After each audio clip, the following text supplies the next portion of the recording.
Greetings, my friends. It is Uncle Mike, and I hope this message finds you well. Following this brief introduction, you are going to see a conversation I had with my friends Rick and Maria, the developers and founders of Zentangle. And if you're not familiar with it, it's a worldwide phenomenon. And I think the conversation is a rather interesting one. Otherwise, I wouldn't be sharing it with you guys. But the quick 30-second explanation: Zentangle is a process or a technique which brings a artistry and a purposeful intent to basically doodling, a simplistic type of drawing without necessarily a specific outcome in mind. And yes, the technique teaches people who may not see themselves as being artistically inclined as to how to be artistically inclined, at least in this Zentangle context. But the reason why I'm so interested in it, and the reason why I believe it's become a worldwide phenomenon, is because the process of Zentangle is much, much greater than simply an artistic and beautiful doodling technique. Because the process of Zentangle, which has many layers, and I definitely recommend everyone to go, if this resonates, what this conversation and this introduction, to go and check it out. But what it does is it retrains and reframes our matrix influence consciousness. And specifically what it does is it literally teaches you how to move outside of being overwhelmed by the big picture of life. That's part of this process of what we've been born into, is the fact that you got to have it all figured out and have a big master plan, and certainly that helps. But that can be immensely overwhelming, and it's particularly overwhelming in times like this, because how our mind has been conditioned is to have a picture, a fantasy of what we think the future is going to be, and we move towards it. This is the whole idea of predictive programming and all this sort of stuff, is where culture itself gives you an image of the future, so that when you find that or you go looking for it, it's familiar. And when we're moving into uncertain times, and when there is uncertainty, which is a very big part of life in general, that can be overwhelming. And particularly if you've been conditioned to think that you have to have a picture in your mind of where you're going towards. And so what Zentangle does is it literally teaches and retrains and practices the entire nervous system as to just thinking one step at a time. What is the next right step? And then at the end of your 5-minute Zentangle, process or daily practice, you are left with not only something created by you in your hand and something that is beautiful, but it's also a demonstration to yourself that even without having an end goal in mind, there is still something that is driving you from within to create something beautiful. And so that very much lines up with my approach and my perspective of meeting reality. So I'm happy to share this story and this interview. And Rick has been a friend and a supporter of mine for over a year now. And he and I, the whole Zentangle kind of, the name indicate some degree of the mystical mystery entanglement of all of life. And sure enough, like, you know, I personally have seen that with Zentangle with my mother and her interest within the Zentangle practice. And so it's a fun conversation. I hope you guys enjoy it. And if you are interested in going further, I'll include some links down below so you can go and learn more about Zentangle. So without any further ado, here we go.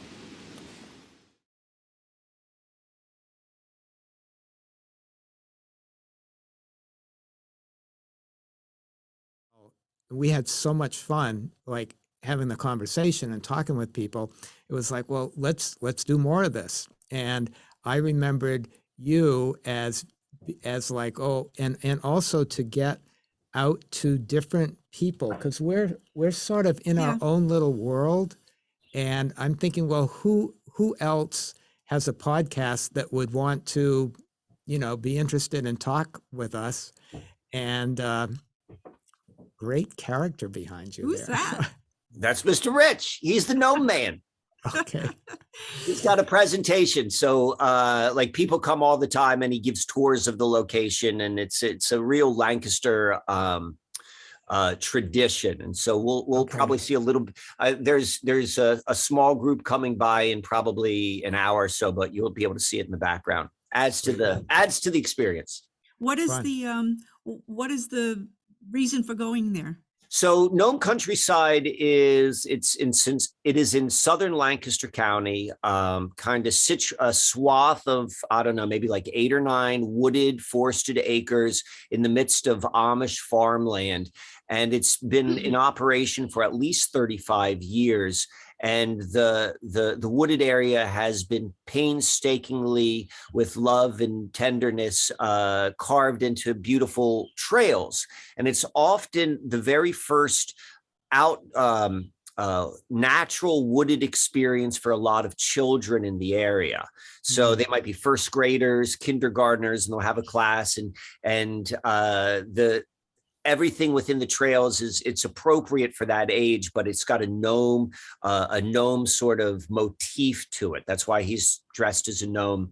And what's interesting is so many people from Lancaster who've grown up here, you know, this was a very it was a touch point in their lives, typically like first grade. So there's a lot of nostalgia and very positive sort of connection. So Mr. Rich here is definitely a legend around here. And so that's kind of it. I'm quite privileged to be able to live here.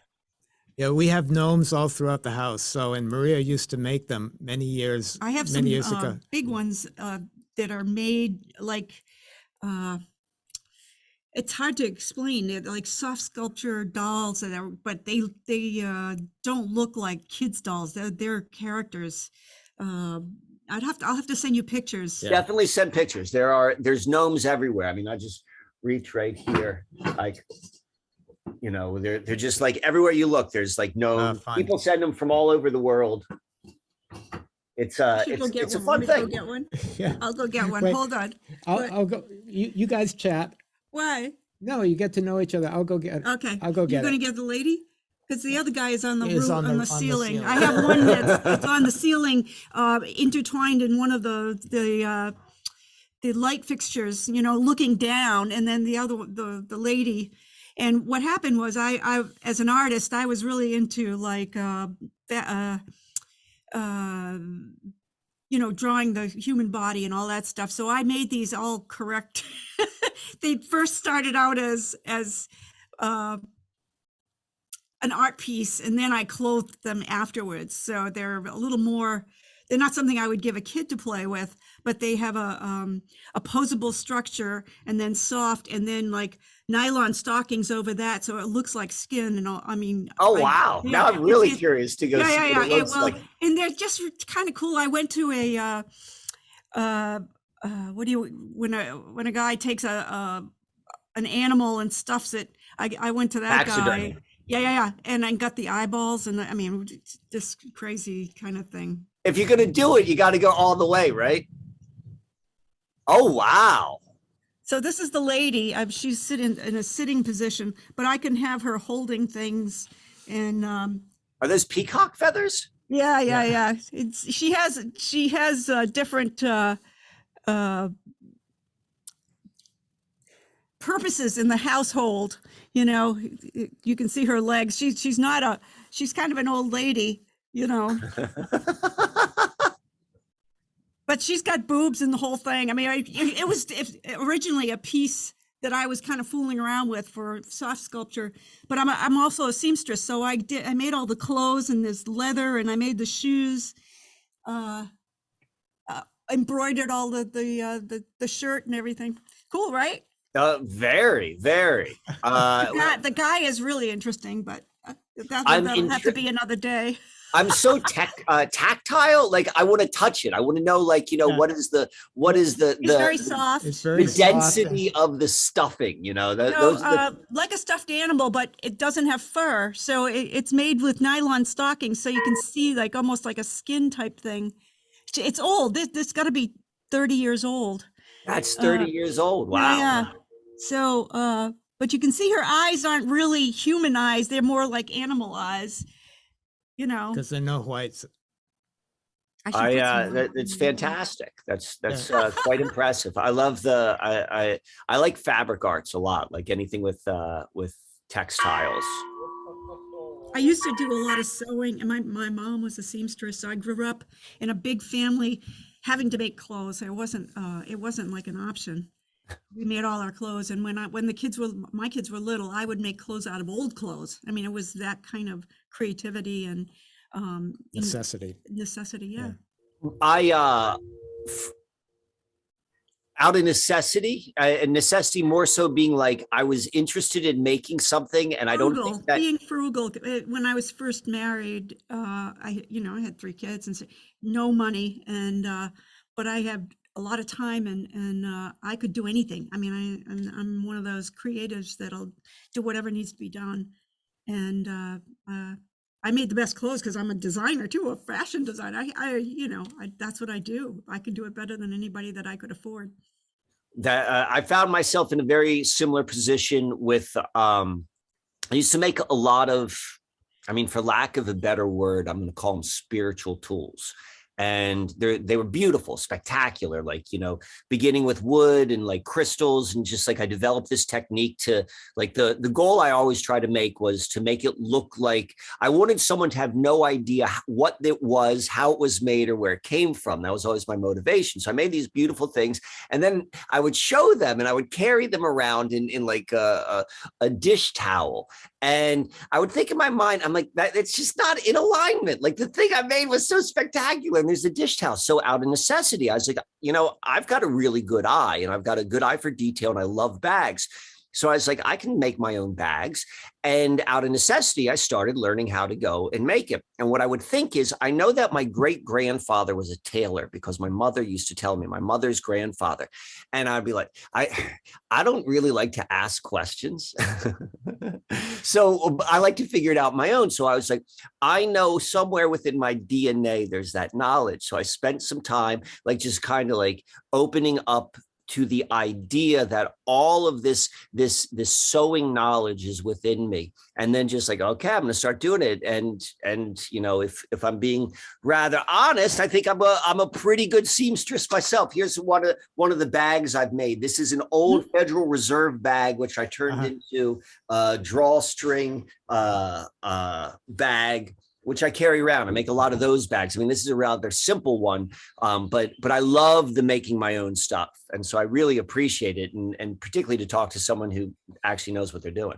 So you have to understand that Rick makes the most fantastic leatherwork bags and pieces for his flutes and for his pipes and for his whatever. The bags, the leather bags are just so spectacular with hand beaded. I mean, I can't even tell you. Do you have one you could show? Do you have one nearby? Bring one. Yeah, he's just like, we're just sending them out like to go and do all the work. I love so that sounds very similar to like my journey, like starting the things which are of value, like to make something appropriate and practical to hold and protect it. So I do work with leather and beads, and Rick does work with leather and beads, but his is more Native American, traditional, perfect, beautiful, beautiful. Mine is off the charts, wild and crazy, more, as an artist as opposed to a craftsperson. And his stuff is just did you know he made flutes? Maybe. They're the most beautiful instruments, and he plays. That's how he made a living when I met him. And he learned from a Native American elder the correct way to do Native American flutes and everything. And they're just so spectacular. And the music that comes from him he'll play for you, and just so beautiful as the instrument. I can't wait to see He it. would work with the softest leather and the detail and the shapes that he would do. I mean, you would really flip out seeing the stuff that he did. I can't wait. I can't wait Yeah. to see it, to see what comes up. So we talked about the leather now, and he's getting the flutes. Now that you say that, I'm beginning to remember that. And you said that he learned from an elder. Do you mean how to play or how to make them and play? Really, both. Yeah. It was a very special time in his life as he. What did you have to go way upstairs in your office? This is a really big house, and big old Victorian. So we're running you all around, Rick. So let's see. All right, let's see what we got. So like this is like a small bag. Like, can you put it up closer, Rick? Yeah, put it up closer. It'll go out of focus. Oh yeah. Okay. Well, I'll do my best. Can you open up the bag? Yeah. So I have this like small like singing crystal, and so I made the bag to hold the crystal, and then just different symbolism of the types of beads and the counts of beads, and the whole thing. What sort of counts of beads do you do? What is your driver? Combination of seasons and Fibonacci. So like 13 moons is also a Fibonacci number. So a lot of the work that we do, like even on the and we brought that into Zentangle, like all of the, like this is one of the tiles. So all of the arrangements of the logos and everything. And I think we sent you a kit. Oh, you definitely did. But even that little red square that was on the front, it's in that perfect Fibonacci sweet spot. And then the other thing that I used to do was I made Native American flutes. So this is all like peyote beadwork on here. How is that attached? What's the adhesive? It actually isn't adhesive. It can slide off. I would chamfer it in just a little bit. So I would like cut in to the wood, and then I would put it on with peyote stitch. So each bead was sewn in individually. But it was sewn onto the flute. It wasn't made and then put onto the flute. Yeah. It's a continuous line going around, and you can't even see where it starts, where it ends. Right. And I wish you could see the designs because they're spectacular. So it's like, this is like it's 4 turtles for the 4 seasons, and each one has the color of the other one. And I would really get into that stuff. So what I like about it is it's got this quality, and particularly as you described it, Maria, is like it grew there. Yes. Like that's always like my motivation is like, I want it to look like it is so integrated. Yeah. So that you can get lost in it. Wow, that's beautiful. And that one looks a little bit more narrow. Yeah. So it's a little bit more narrow and different type of wood. And then I would do cut abalone shell inlays, so like this bear claw. So that was like you gonna play? Yeah. Yeah, I hope so.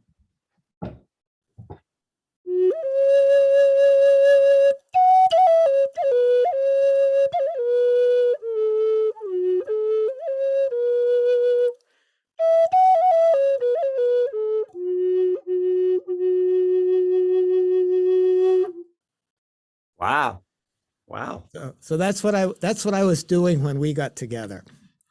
And so I'll tell you, like, sort of like the idea that we're like playing here for the first time. This is the second time we've been interviewed, so to speak. And we're just interested in reaching out to communities that we don't often overlap with, but there's enough of an overlap between you and me that it was like, okay, I want to reach out. And because I think the first thing was that you turned me on to that book about ley lines and Shelburne Aya Falls. Matrix. Yes. And that was where Maria and I went To create to Zentangle. create Zentangle, was in that precise That- spot. In that bridge of flowers right there.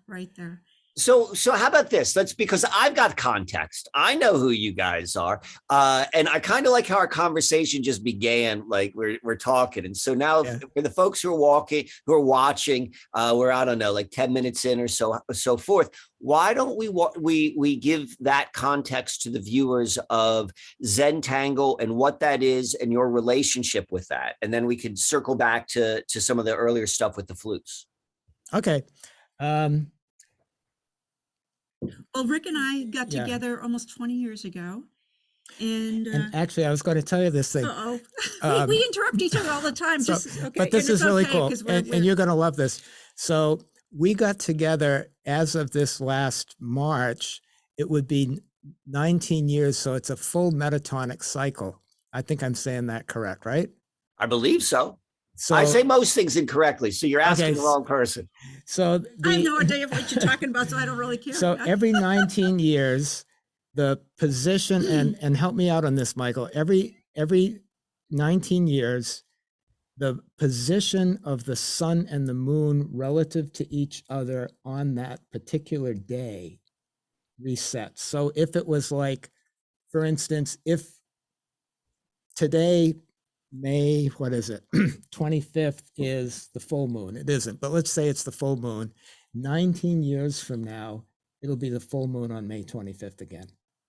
So it goes through a whole cycle. And we've just, since we've been together, gone through an entire metatonic cycle. There you go. So there you go.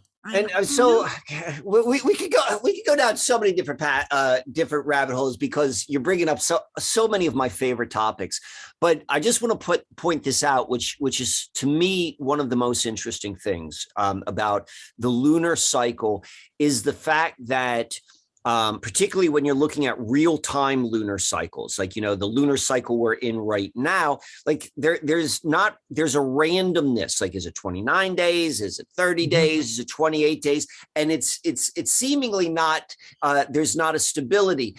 Yet you just indicated, like, on a bigger picture, on a much, much bigger picture, on that 19, what we're calling 19 years, because 19 years is actually solar. This is where it gets confusing. It does line up. And that to me always kind of like blows my mind, in the fact that it appears not to have any sort of predictable cycle, yet it does. And on such a bigger scale.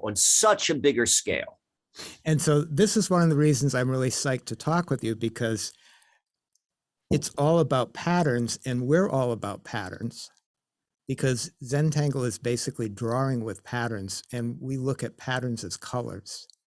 And part of what Can you see him in the background? Yeah, I can see it in the background. Right. The three things that were just said, which I want to jump into, but I'm not going to interrupt. Please keep going there. Yeah, is that we're looking, and then that combines with the idea that life is an art form and everybody is an artist. And as trite and as like hallmarky as that can sound, our experience of teaching people to draw who were 100% convinced that they couldn't,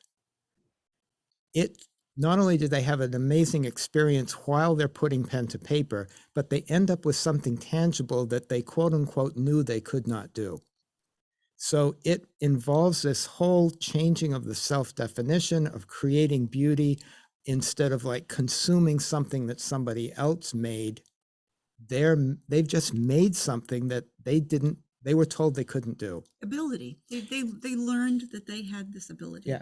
And it's beautiful when it comes out. What other ones do they have? So it opened up a whole can of worms. And the other part of it, to finish that thought, is after people take classes, when they come back and having conversations after the fact, it's like, I see patterns. All of a sudden they're seeing things in the world that just for all practical purposes, weren't there before. Never registered. And it's such a common occurrence. But even with, like, we had a guy at our last event, he came as our guest, and we actually did our first presentation in his group, in Dennis Rice. Oh, okay. And he runs a big He runs a facility for people who have various mental and physical challenges. psychiatric To challenges. get them into homes, to get them into families, to get them jobs. And we've been supporting that organization and working with him for a long time. Okay, so we finally got him to come to an event and learn about Zentangle, and he thought he knew what it was, and he thought of this and that. And we finally got him to sit down for 4 days and listen to what we have to say. And he came out of it, and I was really shocked that he was so emotional. He was so emotional about this that he says, "Yeah, I see things differently now. I didn't believe that it would have an effect like this." And he was really proud of all the stuff that he had done. It took him home to show his wife and his daughter, and he was great. He's actually on our board for our foundation, and didn't know really what Zentangle was. He thought he knew, but he didn't know. And so whether it's the Can I pause you guys right now, because I think it's really important. I don't know if everyone who's watching this knows what Zentangle is. So so let's define that and then come back to where this guy is, because I want to make certain we all have like the right point of context to understand what we're talking about. So I'm going to rewind that metatonic cycle back 19 years. Okay. And so Maria and I got together about 19 years ago. And we were actually before that, because we were walking buddies. So she was running a stationery design lettering company and doing invitations for basically The rich and famous. the rich and famous. So like when Catherine Zeta-Jones and Michael Douglas got married, they came to her to have her do their invitation. So that's I remember when I got their invitation, I was like, who did this? Wasn't that beautiful? I know. Well, no, that was the caliber, and I from my office here in the house here, I could work all over the world. And it was a very, very exciting time for me, and my lettering skills had, flourished, so to speak. And it was a great thing. I could do work all over the world and still be an at-home mom, which was the most important thing for me. And then I got to know Rick because he was working at home too, making his flutes and stuff. And we had gotten together as he and his wife and me and my husband, and we were friends that way. And as both of our relationships changed, we became friends in different ways. So we were walking because we were each dating other people. So because we were working out of our houses, in the afternoons, we'd each take a break. And one day we started walking. So we would take these walks around town, go down and get some coffee sometimes. And we were always very particular that, we never even touched. Yeah. It was like, I'm with somebody else, she's with somebody else, but we're really good friends. So it was like this old world courtship for 2 years.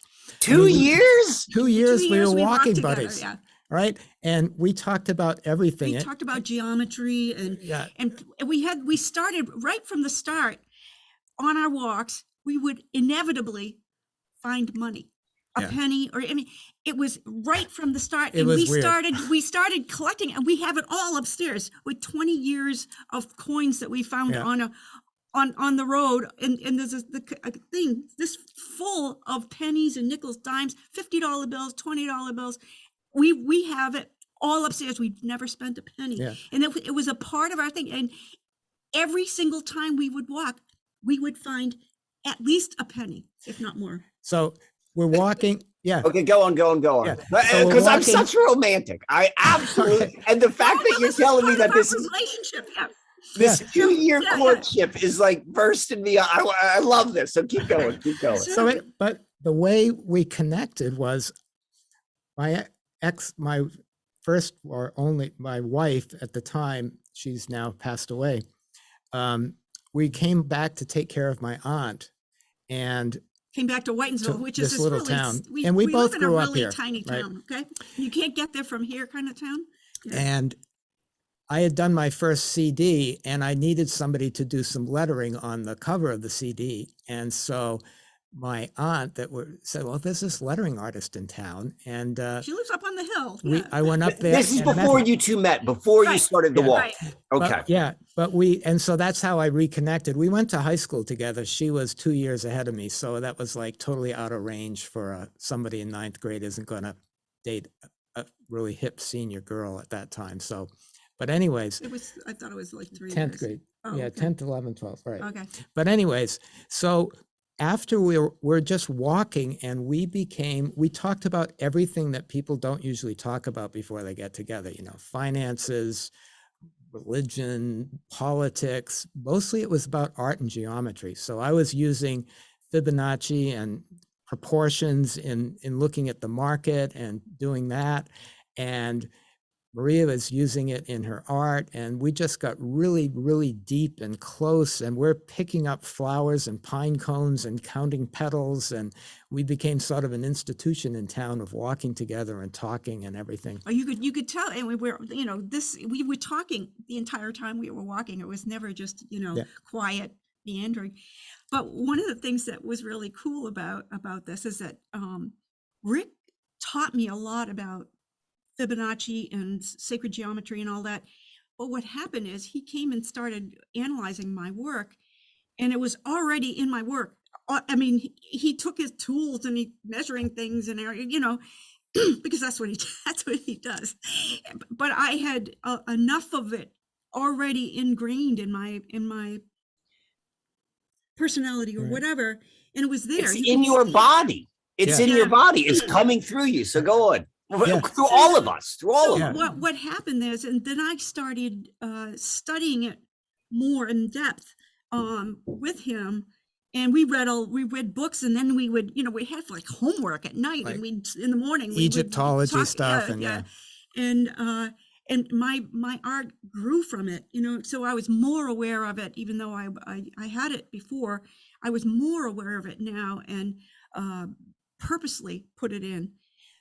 So it was a great thing, and then I would teach him a few things too. So then what happened is at some point both of us were available, and so we went out on a date after 2 years of No, courtship. hold on. You go way, way too fast for a man like me. So you guys have been walking. You've developed this really nice like friendship. It was a friendship, yeah. A friendship, over a year, maybe a year and a half, and then like. Oh no, 2 years. 2 years. So 2 years, there was like, we're just friends. I'm in a relationship. You're in a relationship. We're not crossing that bridge. And then you're like, wow, we're both free right now. Yeah. What if we were to go on a date? Is that what kind of happened? Yeah. Whose idea? Who said it first? I sort of said it, and I said, things are changing in my life, and So I knew that all I had to do was say that, because I knew that he was waiting. Yeah. He was so waiting. we went out on went to see a movie. It was on his birthday. What And- movie? Well, actually, there was The Orchid Thief. Do you there remember was that movie? The Orchid Thief? I've never even Orchid heard Thief. of that. You There's- have to watch it. Go. You look it up. Write it down. I'm right. Look that up. It's in the mental thing. Okay. Yeah. You're gonna love this but movie. actually what came first was The going to the Egyptian Museum at the Boston Science Museum, wasn't it? It was the Boston Right. Science. So we went to Museum, the Boston Science Museum and we went to the Egyptian exhibit, and it was our first date. So we went there. Your and- first date was to the museum? Yeah. Yes. First date was to go to the Egyptian exhibit at the Boston Science Museum. And It was his birthday. it was my birthday. And as we got out of the car for the first time, we held hands and walked into the museum. So that This was is the our first sweetest date. story I've ever heard. It was a It very. was the emotional first time you held Yeah. hands Yeah. on your birthday. Yeah. And so, So we go in. we're old. So it's not like we're 20. We were already old. So we go in. That's what makes it even more special. Yeah. Because you have a point of reference. You understand how unique this We is. still hold hands whenever we walk anywhere. We still, Sweetest thing. it's so So silly. go on. It's like, but I kind of like it because I don't have to worry about falling down or anything. So we go to the exhibit, and then we go out to dinner afterwards, and we kissed over the table for the first time. And it At was, the it was- restaurant? at the restaurant. We never even told the No, kids about this. They're going to be pissed. I've got a strange way of having people tell me things they don't tell other people, or as we're recording it. So I love this. So keep going. Anyway, Kiss over the table at the restaurant. No, and then we came. He brought me home, and he never left. He Well, never we- left. and then- He never left. Never went home ever again. And I'm still here. So I sold my other house and moved all the stuff in. And there's so much more to this, Michael, that is like really, really like the synchronicities are off the chart of like, what we like when I was a little kid, 4 years old, I ran away from home and came down and sat on the wall at the bottom of the street where I was born. And it's the wall on the house we live in now. On our wall. And when she was young, she would sit with her friend on the same wall in the same place. So stuff like that. So I'm gonna just throw this out there, and I think this is so much fun because I keep on saying, "Let's talk about Zentangle," and we're not even talking about that, which is great. No, we're getting there. We're getting But there. we're getting there. We're getting there. So I want to point, or just like put this out there, and I want to hear what your thoughts are, because you mentioned about when talking about Zentangle and when someone goes through the process. And what I think is great is you said that after 4 days, the guy finally went and understood it or went through the process. And most people are not going to think that this is a 4-day process to go and figure out what to do. But what you said was, it has to do, after going through the process, people begin to see patterns. And there's many ways we see patterns, in a lot of ways, which a person may think is a pattern is a visual thing. I see a visual pattern. Zentangle is a visual, or at least part of it is this visual aspect. But patterns are in so many different mediums of life.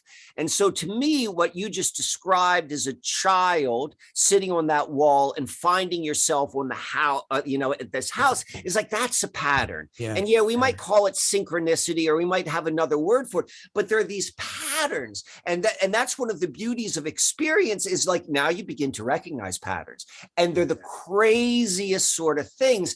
And all it can do, at least for me, is pause. It gives you like pause, like, what sort of thing are we experiencing where patterns like this exist? So I want to throw that out there and just hear what your thoughts are in terms of patterns and the house, and continue on with your story of meeting. Yeah. So, patterns, we introduce people to the visual patterns, but then they don't even realize it. But the real patterns, and the patterns in life that we all experience, they sneak in there, and they finally realize that they can recognize those as well. So Zentangle sneaks into your life, and it does things to help you recognize the things that are important in life. And part of it is that the deliberate idea that you can, once you observe a pattern visually, let's say, keep it simple visually, and then you can draw it as a pattern instead of trying to represent it. You're using that patternness to create something beautiful, not to copy something else. You start to realize that the same tools that I'm using, or the same mindset that I'm using to create something beautiful on this little piece of paper, the same thing applies to other patterns in life, patterns to relationships, patterns to layout of your yard, feng shui things, all of these patterns and energy patterns. It's not just on this little piece of paper, but this little piece of paper is representative of creation, in the sense that it's what's going on. It actually is an act of creation. Like in so many traditions talk about, humans being created in the image of the creator. Well, what do you know from that? The one thing you know from that is that, well, we must be creators too, if we're in the image of that which was a creator. So that's the one thing you can know. So yeah, you said this in the beginning. You kind of like downplayed the hallmarky of like, we're all artists. We're all artists, but you were I know exactly what you meant by that. Like, I don't want to sound hallmarky, but it's 100% true. Yeah. And I think you just articulated it again, talking about the idea of we are made in the image of the creator, which then implies we are creators. Yeah. And that's a real, and that's for all of us. That's for all of Yeah. us, you know, who associate with being human. Can you go a little bit deeper though, in terms of how you understand the relationship between the patterns of one's life, or maybe even the patterns of life, and then what is created on the Zentangle tiles? Like, do you see them as one and the same, and you're playing with the same basic pattern, or what is the push pull, or is there a push pull between the two? Well, I'm going to back up and just do the basics of how the method started, and then I think that'll be clear from that. Okay. At one point, you know, so we're living here in this big, beautiful house, and Maria's doing her work in her office, and it was a Saturday, and I come in as like, yeah, I was. Do you know what I do? You know, fancy lettering and all. You Yeah, know what I yeah. do, right? Okay. I know we know beautiful handwriting. Okay. Lettering. I was working on a really large illuminated letter, like from the Book of Kells, or that kind of a big. It was a big piece. Okay. By 3 by 5, 4, something like that. And I was working on the background of the letter. You know, the letter was gold, illuminated letter, and you do the patterns behind it as a decorative thing. in it and around it. In and around it. And I had been working on it on a Saturday morning for maybe 3 hours, right? And he walks in, interrupts me, babe, where's lunch? You know, kind of wakes me up. And I look at him, I said, oh, wow, you know, I don't know where I was, but I was in a great place. It was so amazing. And I can't believe how much work I got done. I can't believe it's been 3 hours. And so then he jumps in. So what she's describing, this total flow state. She had no sense of time. She had no sense of place. She was totally focused. But what she was doing were these really simple patterns in and around this big gilded letter. So unlike when she's doing an invitation or addressing envelopes where you have to, you know, you're looking back and forth, it has to be spelled right, the time of the wedding has to be right, all that stuff. She was just lost in these little patterns. And then we remembered, because we were doing craft fairs. So wait. Don't, before you what? start on that, Yeah. because you always jump there. I know. Too far. Okay. So I was doing these patterns, and I said to Rick, I said, oh my God, we need to teach people this, because this was something that I don't have the ability to sit there and think of nothing, you know, meditation. It's so far beyond something that I can do, because my mind whirls so much that it just doesn't stay still. And yet I was able to do this. And I said, we need to teach people how to do and this. the reason that we needed to teach people that was we were doing these craft fairs Together. because I used to do craft fairs with the flutes, and I would perform and sell the flutes and everything. And so I had all the contacts and stuff. So let's do this together. You know, she has these beautiful botanicals, and I made prints of them, and then she would letter the botanicals, and we'll send you one. We'll get that. And so what he's talking about is flower paintings. She's also a botanical artist. A botanical artist. And I had these images, so we made prints of these images, and I would letter in front of people. I would perform right in front of them. Tell me what you want me to write. And I would write on these things, and they would be these pieces I could whip off in about 3 minutes. And there'd be a line of people just to watch her do it, because it's really quite, it's like watching an ice skater. Right. Yeah, I can appreciate when you see someone do their art in real time. Like it's magnetic. Like as human beings, we want to see that. So people would come up, and then they would watch this like beautiful flow of creativity, and then they would say, I wish I could do that, but. And we started doing a list, because people would say the same. A list because that's what he does. They right? do the same thing over. Oh, I don't have the time. I don't have the talent. I'm not an artist. It's too expensive. I can't afford it. I don't have the place. I have no studio. All of these reasons of why they can't do it. So just remember that little thought bubble there. Okay, and back to the Saturday. It became the list of 10. There were 10 things that kept getting said. the list of 10, and we still talk about the list of 10. And what happened is we took this list of 10 and said, how can we teach people how to do what we just did and address those 10 issues that everybody Right. seemed to have? And so, Right. So what happened was, what Maria was doing that Saturday afternoon with these really, really simple patterns, like little spirals or little something that anybody that could sign their name could do. It takes like 10 or 20 years to get really good to make these perfect descenders and capitals and all of that. But you could make these patterns. Anybody could. We teach before handwriting. They're using it in Australia before handwriting to teach kids fine motor skills.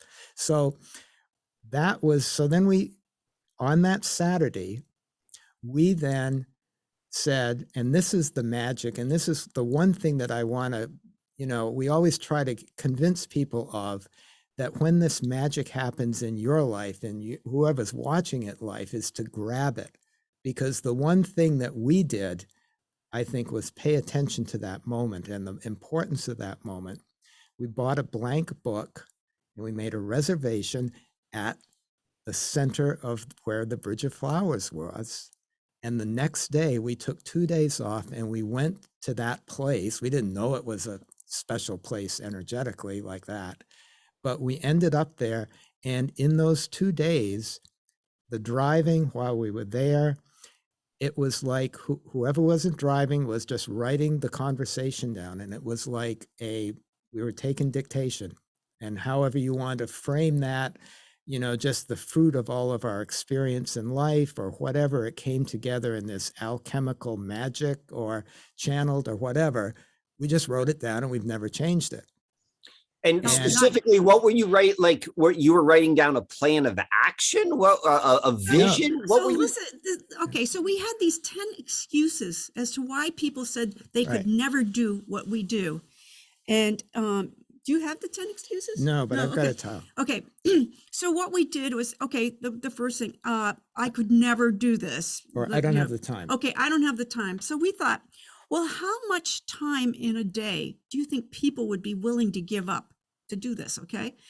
And I thought, coffee break, cigarette break, whatever, 15 minutes. What do you think? Right. Would people be able to conceivably give up 15 minutes in a day? So I sat down and I drew for 15 minutes, and this is what it covered. And it turned up to be a 3.5-inch piece of paper, or about this much acreage, right? So you could feasibly draw this in about 15 minutes a day. Okay, so we took care of that one. We checked that one off. Okay, so I don't have the space. Well, it's a 3.5-inch square. How much space do you need to do this? You can do it standing in line at the Department of Motor Vehicles. So we didn't need any space at all. Check off that one. Money. It's a 3.5-inch square of paper. It doesn't cost a lot. It's not like you're working on a canvas, or you don't need clay, you don't need yarn, it's a 3.5-inch piece of paper for this 15-minute meditation. So the rest of it. And then how to do it. So there's like what we described to answer your question was like, what was it? It wasn't, we didn't decide the business plan. We decided what the steps of the method would be. Like, okay, you take this piece of paper, and then the first step, for some reason, was gratitude. I don't know how we came where up that with came that from. Right from the start. The first step of the Zentangle And this is all method. from that weekend. Like, Yes. this is it. We're gonna go. We're. Did you know you were starting something really big at that Yes. time, or were you just? Yes, I knew. Okay. I knew that it was important. We knew it was important. I knew in my life that as much as I loved everything I did, I loved my art, I loved my work, I loved everything. I knew I was supposed to do something important, and I had no idea what it was. But I knew when I saw that. I knew it when I saw that. This was what was going to change our direction, and was the reason why we got together. And we knew enough, and we knew enough to stop everything and take those 2 days off. And we did, and everything, and so none of it was about business. it was all about, well, how do we share this in a way With the that world. people can build on it and have success in spite of or because of the things that they are convinced they can't do. And so we just did it. And slowly, like if you take a slinky, you can go back and forth in one hand. Well, it went all of our work of what I was doing and what Maria was doing in the lettering world, it just sort of went like this into Zentangle. And then our kids said, pick one or the other. You can't do both. And we went with Zentangle and shut all the other businesses That down. day, when the kids said to us, Wow. we don't think you should do both because it's going to be too much. And I called all my dealers around the world, and that's it. Today was the last day. I'm not doing it anymore. And Rick just said, okay, shut up the other let's shops. go. And we have, and Michael, you're going to love this. We've never advertised. We're not even on Wikipedia. It's all been word of mouth. So this is like totally organic. It's not because we're really good marketers. We have now, I don't know how many. Over 6,000. So we have over 6,000 teachers in 62 countries who have come either to Whitensville or in Providence or Newport, or because, to come and learn this. Oh, well, but some in Taiwan. To learn to teach.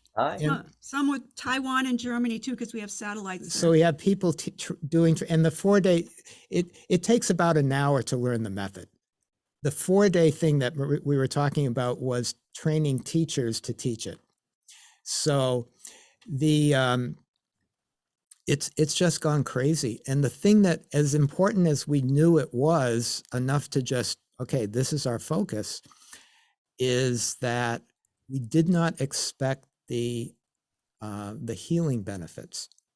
So we thought, okay, this is going to be something that is, people are going to feel good because they make pretty art. And it was really weird that it wasn't something we discovered. It was something people that we were teaching were coming to us, and they would sort of, when somebody comes up to you and they need to tell you something really important, they'll grab your forearms and they say, you don't understand. This saved my life. You couldn't, they'd say this to us, you couldn't possibly understand, but this is my story. And then they would tell us about it and how Zentangle changed their life. And this started happening over and over and over. And every single story was different, not the same. Every single story was different. One of them was their problem with addiction. Another one would be with pain management. Another one would be with family problems. And the problems were all different. And everybody found solace in Zentangle, or Zentangle helped them work through it. It didn't make it disappear. It didn't make their sicknesses disappear. It helped them work through things. So like the analogy is like, so this mug here, it's not that heavy, so I can hold it out and it's, but hold this mug out for a couple hours like this, and you're going to be feeling pain. You'll probably injure yourself at some point. But if I know I can set it down, if just for 15 minutes, like if you hike with a backpack, you take it off, just take a break, you can pick it back up. It's the same weight, but you can carry it better. Your perspective changes. And so, that's easy to understand. But what was shocking to us and thrilling was, stories like of everything from fear of flying to insomnia to every story was different. Suicide, like literally, like crazy goosebumpy stuff, like without going into a lot of detail, the person had set up to commit suicide, was ready to go. And her friend said, well, she had lost a child and she couldn't sleep without nightmares. And so after 6 or 8 months of like terrible, terrible time, she decided the one thing left was to leave. And so she was a very professional, highly competent woman and assembled all of the chemistry and equipment. And her friend came, and she had it all set up to do it on Wednesday. Her friend said, "Oh, I want to go to this art class on Monday." And she said, "Yeah, whatever." And to herself, she's thinking, "Well, I'm leaving Wednesday. It doesn't matter." And it was a Zentangle class. So she goes to this class, took the class, came home, and for the first night, she looked everything up and did some more tiles. And we call those pieces of paper tiles. And for the first night since she lost her baby, she slept. And she got up the next morning, threw all the stuff away. And we met her and her husband then they had a child. So, I mean, these things are like, okay. And now we're working with, another quick anecdote. We're working with, we're giving a class, and the head of a school from a school in Perth, Australia, was in the class. And so we asked her, "Well, why did you come?" And she said, "Well, I have it was sort of like a new type of school that wasn't a traditional doctrinal school." And she said, "Every week I spend time with each of the students in my school that's having issues. And one of them was 13 at the time, and he had been auto mute since he was 9 years old. And so she had just read an article about Zentangle, and she downloaded some stuff. I don't even think she ordered a kit yet. And she cut up some pieces of paper and got some pens because she thought, well, I'm not going to talk with this guy because He doesn't talk back. he doesn't talk back. Maybe we can draw together." So she goes, okay. And so she explained the process. Here's the paper, here's the pencil, here's the pen. To gratitude, you put dots in the corner and you create a border with a pencil. And then you start drawing, you do a string, and it's all very simple stuff. Very deliberate, specific steps. And then halfway through the tile, the kid starts talking to her. And then by the time they're done, he's talking with her and making eye contact. So she calls up the mom and says, "I think you want to come early today." And the mom comes and picks him up, and he talks to his mother for the first time in 5 years. So she's like, "What the just happened? I'm got to find this out." And so those are the types of things that we started hearing. And part of the reason that we're doing this outreach of like podcasts is, the last couple years have been particularly difficult for a lot of people. And there's a school near us, Worcester Polytechnic Institute. It's a very high school, and they've invited us to give classes in the college to give a balance of the pressure of engineering and mechanical and math and the whole STEM thing, and add some art to it as balance for the pressures that are going on. UMass, we're going to be part of UMass Amherst's, what's it called? Welcome to the new year. New freshmen that are coming in. There are some crazy studies that UMass Medical and UMass Mind have just done with people with serious mental illness. So it's now going from this, crafty, artsy thing to something important, mental health. And I think what happens isn't because the Zentangle method in and of itself does something to a person or changes it, but it's that idea that the door of your heart swings outward. You can't put anything in. Everything's already there. The creativity is already there. The connection with the divine, whatever words you wrap around that, is already there. You just need to unlatch it so it can flow. And then it's like an artesian well. Once you tap into that artesian well of artesian well, it it flows and it's healing and it changes perspective and you see patterns differently, you see things differently, and the agency shifts from being a victim or a consumer into being a creator. And that, I think, is a really big deal. So I want to tell you another story that just came to me and Rick within the last couple of years, is that why were we chosen to do this? You know, why us? What made us so different? And it was staring us in the face the whole time, and it never Right. really occurred to him. I don't know if Rick told you that he was a monk. He lived as a monk for 17 years 17? Yeah. before me. You know, yeah. I didn't, you know, it wasn't So my I'm fault no that longer he a came monk. He's no longer a monk, but he studied meditation and So I went to India, and I'm pretty good at speaking Hindi, and because I wanted to read and write and speak in the original text and stuff, and what's the purpose of life and that whole thing. And I took it really, I'm going to go all the way. So and I'm an artist. Okay, it was the combination of artist and monk, because I would never have done this on my own because I didn't know anything about meditation, and he probably wouldn't have done this on his own. Yeah. Because he doesn't draw. He can do anything, but he doesn't or didn't. And it took the combination of light and dark, or whatever it takes to create. It took the two of us put together, as silly as that sounds, yeah. to do this. And that's what it was, monk and artist. And yeah, so it's fun, and it's really neat that that we have this connection. Our phone is buzzing. It's just going to stop.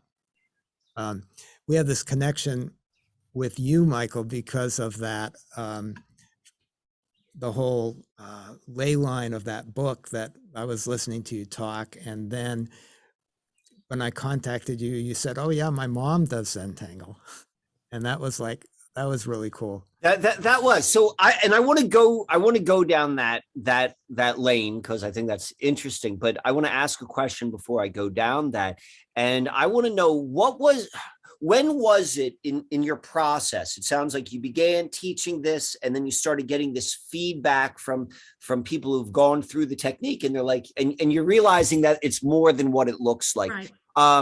How did you meet that? How long did it take you to really settle in, okay, this is bigger than what we thought it was, and this is what we're going to do with it? What was that experience like? We couldn't even say it out loud because we had no proof except for the anecdotal things. I mean, we had people sending us letters and things like that, but nobody had done any studies on it. So we were very cautious about when we were teaching this. We would never tell people, well, you can expect this or you can expect that. Because the FDA would shut you down if you made claims with that. Right.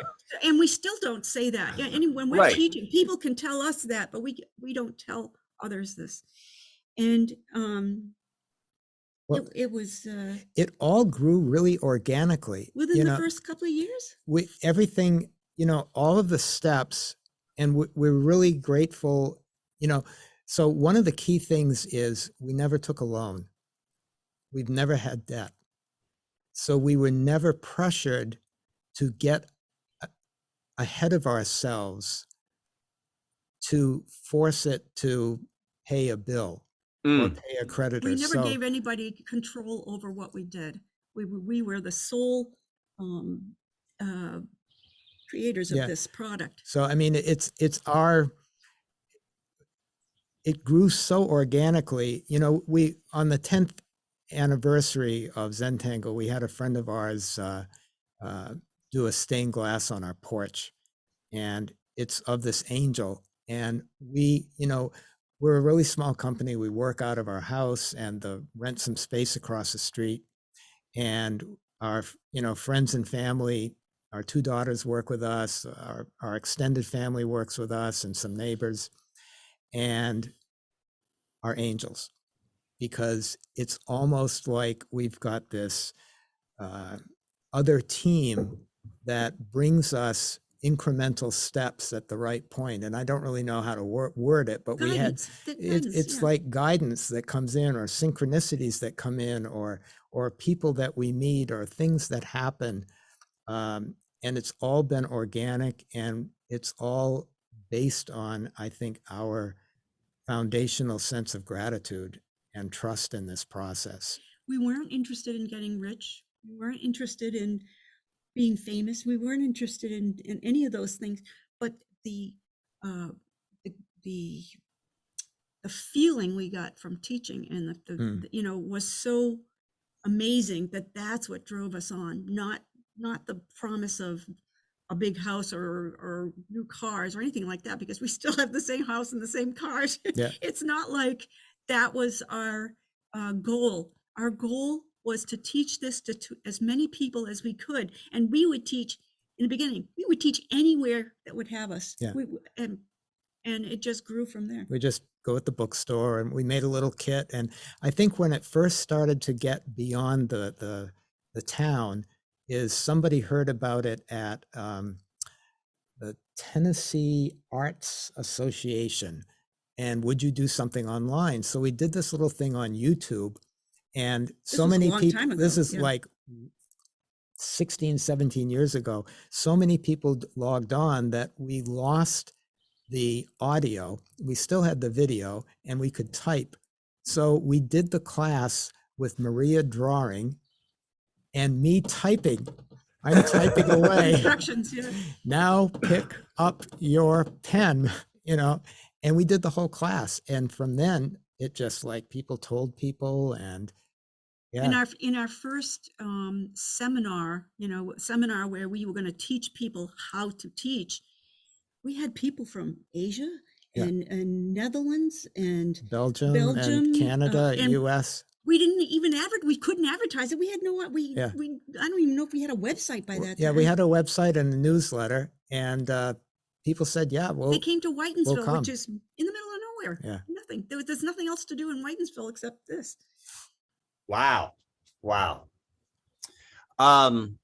Okay, that's a fascinating story, and I love to hear that. But now I'm going to go and go back to what you said a moment ago about our connection, like why the three of us are speaking right now.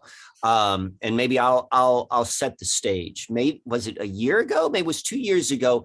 I received an email from you, and Rick, and you're just like, hey, I listened to your stuff and I like it, and blah, blah, blah. Like, I'd like to support your work. But it was like a really nice, you reached out to me, and I knew of Zentangle because of my mother. And so this was last year, or 2 years ago, we had the conversation, but my mother was talking about Zentangle. It had to have been at least 12 years earlier. And like most of us, I got a strong relationship with my mother. You know, it's like I come from her. And so she's an important person in my life. And her way of being is she tends to have a lot of enthusiasm about what captures her attention, and she wants to share it with the world. Like, that's just how she's wired. And so I can remember, I mean, it was like for years, all she would talk about was Zentangle. And I don't want to say like I had a resistance, but it was more so like I wasn't necessarily pulled into it as much as she was, because that's how she was. Like, I love my mother and I know how she was, but that was in my mental radar. But when I heard that message from you and who you were, like I immediately, because I see the world in patterns, and I not so much visually, but experientially is the patterns I like to follow. You know, I recognize this is a pattern or a nodal point or something along those lines. But where I kind of want to go with this, and where I'm leading with this story is, you know, we talked a little bit in the beginning about me sitting here in Gnome countryside, and we talked a bit about that. And I've been here for about a week, though I've known about Gnome countryside. I've been coming here for at least, you know, probably around the same time as my mother started doing Zentangle. But the prior to this, I've spent the last 100 days in this very, very, for me, an unusual experience where I found myself living in this extraordinary setting in the middle of West Baltimore. And a whole bunch of circumstances in life brought me to that point. And I found myself there. And one of the things I discovered once I found myself, and I'm being vague with some of the details, and if people have listened to the show or follow my stuff, they're probably a little bit more familiar with why and how I got there. But what happened once I got there is I realized, and it was purely serendipitous that I found myself in this specific location in Baltimore. It was less than a mile from where my mother was born and where she was raised. And so now we've got this link happening of like what mother is.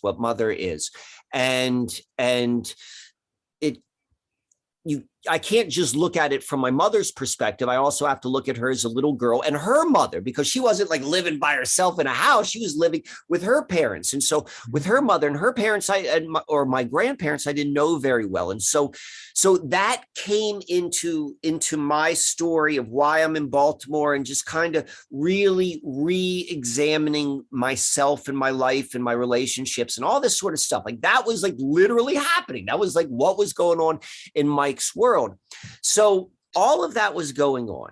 And this kind of like this system, which I've been kind of working with and developing and playing with it's really picked up steam in the last 2 years. Like I've been kind of like doubling down. I'm like, well, this is where I personally want to put my energy.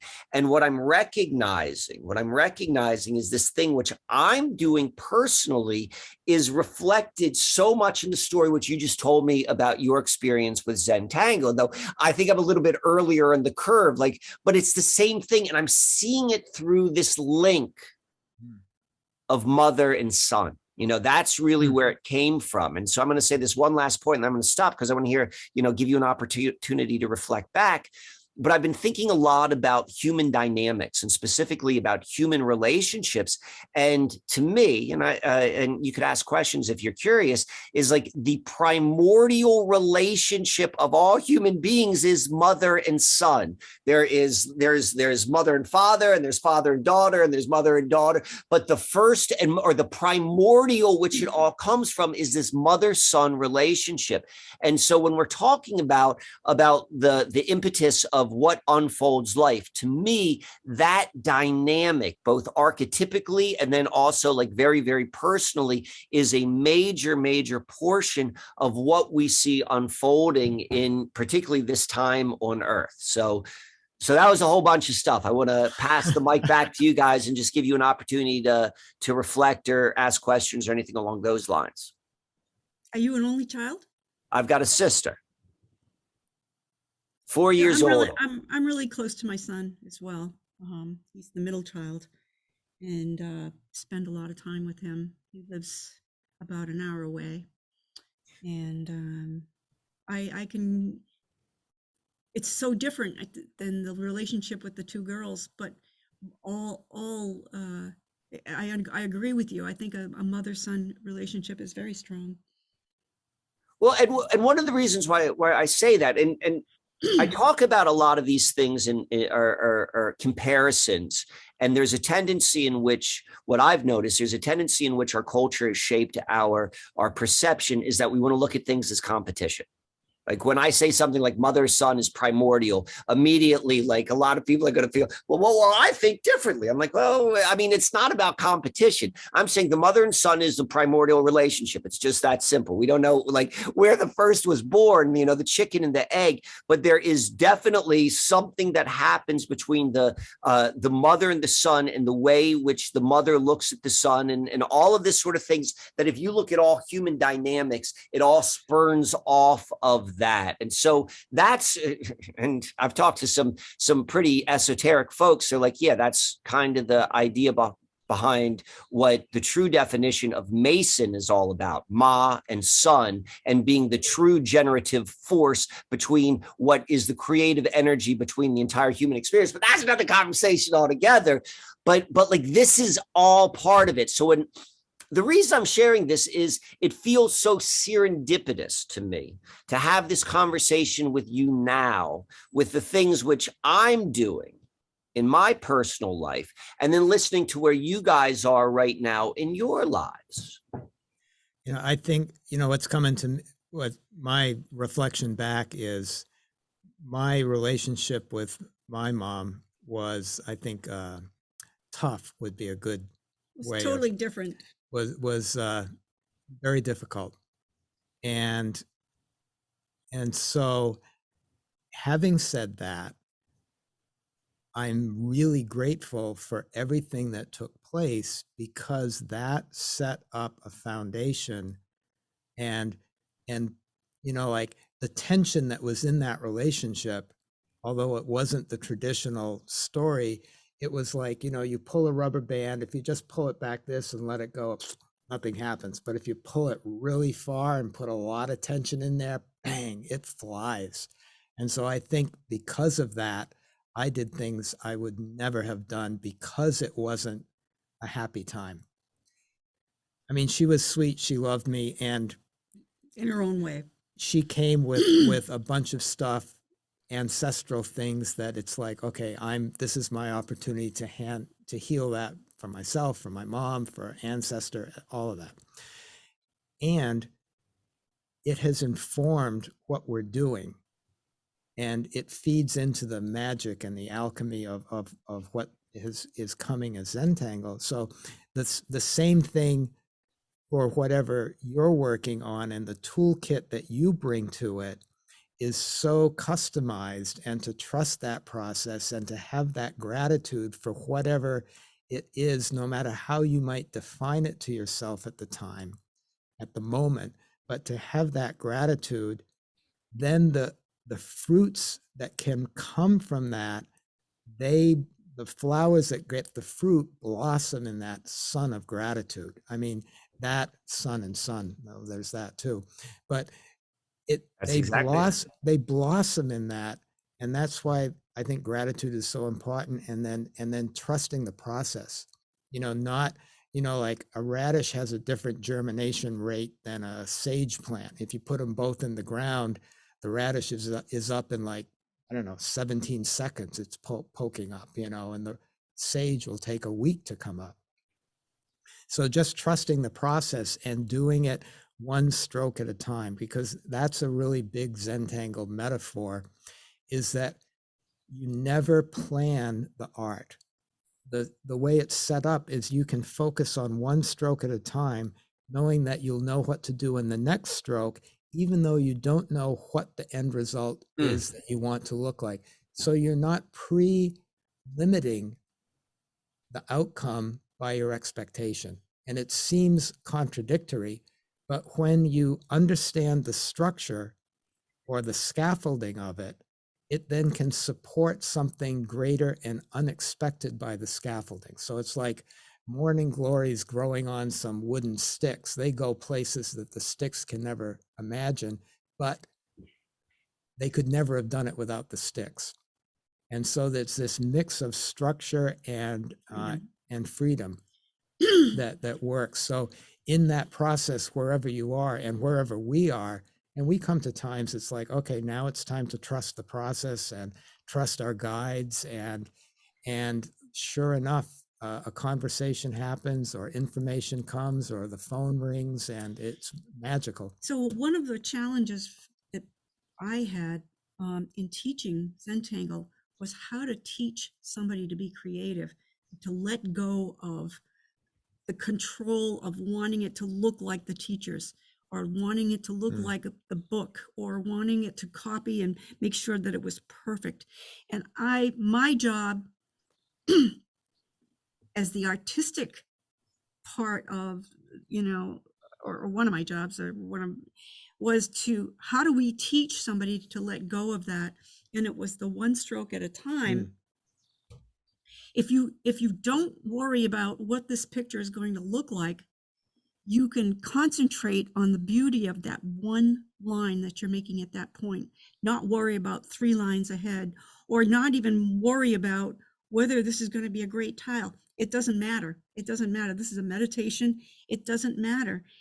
And then once you give up that and allow creativity to take its course, then you're more apt to be happy with what's coming out there. And I know that this is working for the most part. Yeah.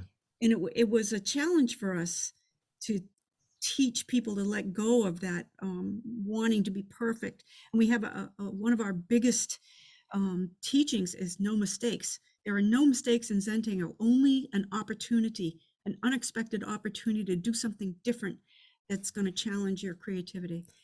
And sometimes it's the mistake that is the most inspirational, the so-called mistake. Absolutely. Because when something doesn't go as planned, you know, and it could be as you know, like you did something that you didn't want to do, or the coffee spilled on it, or whatever. Now you can't rely on the instructions. You can't rely on looking at Maria's or my tile that you're trying to copy, because now that's out the window. Now you're turned back on yourself. Okay, how do I respond to this? How can I pull from inside now my creativity? And I keep saying this over and over again, but it's like the idea of responsibility is your ability to respond. So now you get to call on your response spaceband ability to really do something. And that changes your relationship with when other stuff happens in life. Like Maria's and our approach to problems that come up, whatever they might be, has shifted from, okay, how are we going to solve this? Well, we'll do this, then we'll do that, then after this, and then that's got to happen. And planning out the whole thing with where we want to go. Now we go to this place of, okay, what's our next step? What's our next step? Let's put all of our attention in that, all of the grace and the gratitude and the truth and the beauty and the goodness in this next step. What's the next right step? That's something I like to say. Yeah. To myself. And then it's a different situation. It's a different situation. That was one of the things that what happened to me. I can only talk about what happened to me, and you know, in essence with you too, is that as we were going along teaching these things, and again, our angels were telling us what to teach. I don't know where this stuff came from, but it was like we were taking dictation. But anyway, we're teaching people to not worry about mistakes, but looking for them as opportunities. What can I do instead of wanting to start over and trash it, you know? And what happened, this is so amazing in my life, is that all of a sudden, anytime I came up with some problem like that, it was like, yeah, now what am I going to do with this?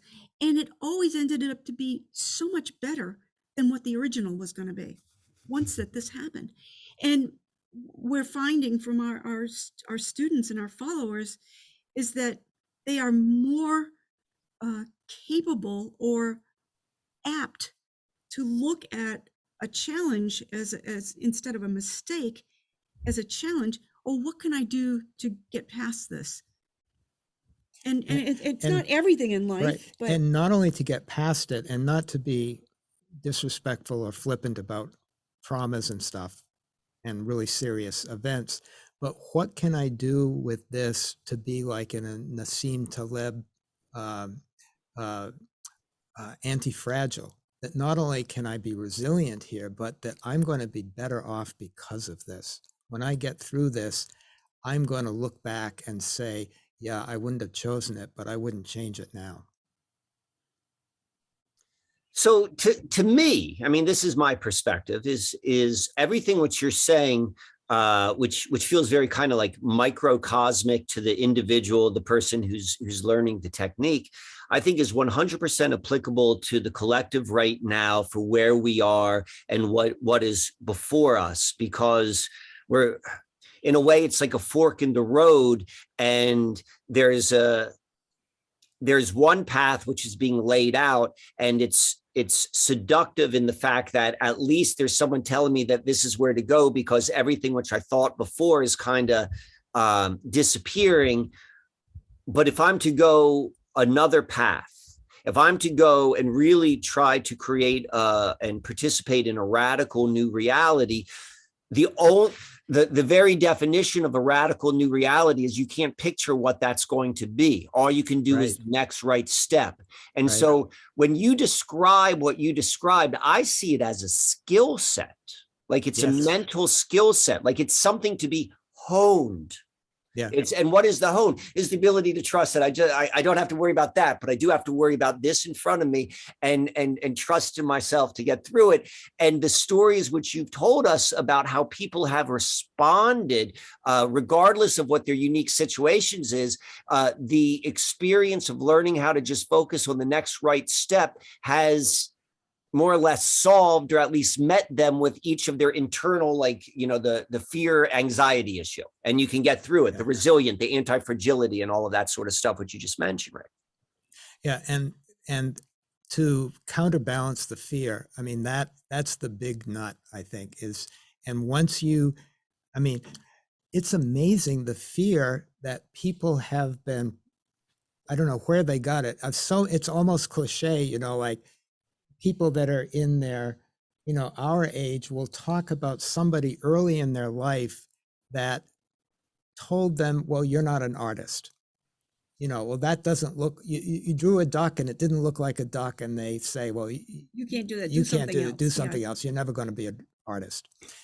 And that got shut down.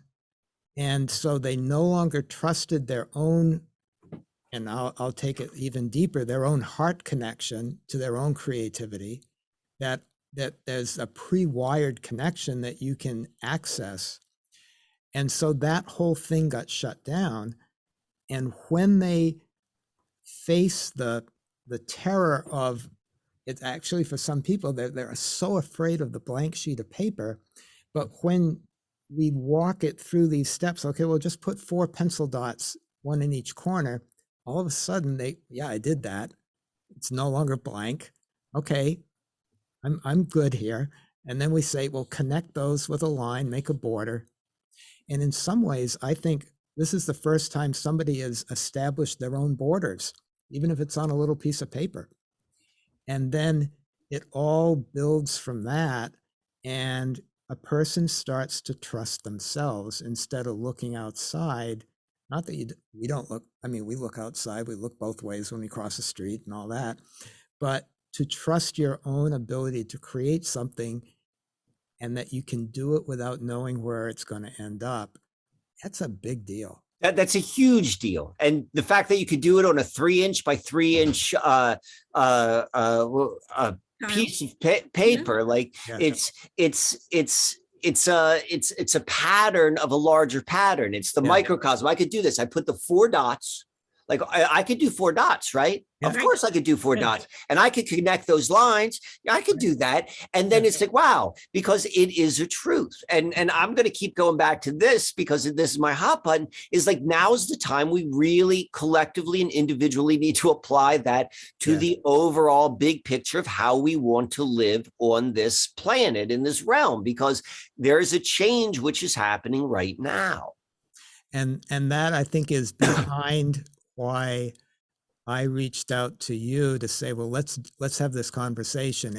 And at this point, hey, if anybody else wants to have a conversation with Michael and or with us, give Maria and me a shout. And we'd love to get on podcasts and talk to people, whether, it doesn't matter, whether you're a rock climber or it doesn't matter what the field is. There's still the next critical hand, like, I don't know why I picked rock climbing, but in rock climbing, you find the next handhold. You don't figure out what the 17th next handhold is. The next right step. So, you're going to, Rick never metaphor he didn't like. Right. So.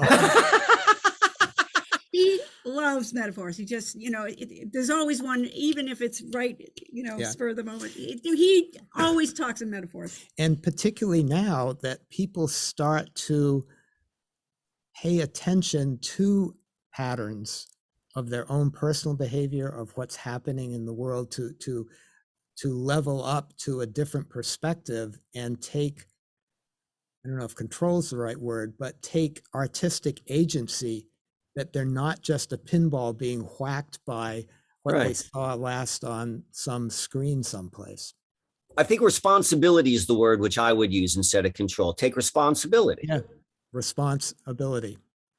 Yeah, there we go. You have the ability to respond. Yeah, You are not reacting. right. Yeah. And And you that can do it. and that also is a skill, like, Yeah. to be honed and to So be start on a small piece of, start where you can succeed, and failure doesn't, it's just 3.5-inch paper if you really don't like it, So okay, so let's start tying this back up. Where can people, because where can people find out more about Zentangle? So the obvious place is zentangle.com. So it's zentangle.com. And what would they be able to find there? So we have newsletters, blogs. The newsletters and blogs are very, very informative. And then there's also how to connect up with one of our certified Zentangle teachers. We have them all over the world, and how to contact them. You can see examples and read the story of our lives together. We have an app. We have a YouTube channel, and we have an app. So we created our own social media. There's no advertising. No advertising. We Nothing. Probably could have supported ourselves. we could have monetized YouTube. We have probably, I don't know, millions of views, but we never monetized it because we knew we couldn't control what or curate what was on there. So part of our idea is that this should be just about the experience. So we never monetized it. We've got a ton of videos out there. One of our big products are these project packs, and you can buy all the materials, but if you can't buy the materials, all the instructions that go with it, they're all free on YouTube. The other thing that we do is we have a social media called Zentangle Mosaic. It's on Android and iOS, Apple and Android, and it's where people post their Zentangle art. It's free to download and search. If you want to post or comment, it's a subscription. So it's just about that. It's very social. It's a very social and curated community. It's amazing. You are encouraged, strongly encouraged, only to say good things about other people's work, because you then comment on everybody's work, and it has been known to be all positive, and you can always find something good about it, and you can learn from everybody else's work. You can become friends with them. You can take classes with them. There's all kinds of interaction going on all around the world. And we have classes that are coming up. I think, when's the next one? We have a virtual seminar in the fall for people to teach people how to become teachers. And we got an in-person one in the spring. Yeah. And so, we're just doing our best to be good caretakers and stewards. That's the word. Stewards of this, what has, seems to have come to us. And so how do we be good stewards? How do we connect with people? And we're just so grateful, and we meet the most beautiful people. And I don't know if it's because we're as passionate about it now as we were, wow, 19 years ago. That says a lot. That says a lot. Yeah. Yeah, we can't go and talk to people without it coming up. What would Zentangle? It's just such a part of our life, and it's interesting. It's fun. It's exciting. It's rewarding for us, and we just. And we work with our family, we work with our friends, we meet people and have conversations like we're having with you, and it's we would never have met you. Yeah. And in my opinion, this is what being human is really about. All of those things, like, friends, family, doing something practical, growing bigger than what we think it is. Like this is, and it's, as you said many times in this conversation, like this was an organic thing, meaning it happened naturally. It was literally like what you say, like on any of the tiles. It's just like one, like the next right step. Yep. Yeah. The next right step. Guys, this was fantastic. I'd like to do this again. Any final words? I think we're good. I'll put all of the information, how Zentangle's we can talk website. forever. That's the problem. Is that, Exactly. I think all three of us like to do that. The funny thing about this is that it's such a visual story. It's hard to tell people what it looks like, as opposed to showing people what it looks like, because it's like, talking about the Mona Lisa instead of ever seeing what it looks like. So we're visual, And if you just go online and do a web search for Zentangle art and hit images, you'll see, I mean, there's some lookalikes, but you'll see so many things that are done by people, and here's the punchline, who were convinced that they couldn't do it. So we would do and I think this is a good way to tie this all up. We started teaching in a high school, and everybody at the high school would say, seeing what we were going to teach, first of all, no one was self-identified as an artist, and they'd see the Zentangle art and they'd say, oh, there's no way I can do that. And then in a half hour, they had done exactly what they knew they couldn't do. And then we would ask, well, what else do you know that you can't do? That's a good note to leave on. And there's so much potential there in every single person. So ask yourself, what else do you think, what else do you believe that you can't do? And you may discover that you can do it. Excellent. Well, thank you very much for sharing your time and your story. And I'm excited to see how this continues to unfold. Yeah. Michael, thank you so much. This is a blast. All right. Okay, man. See ya.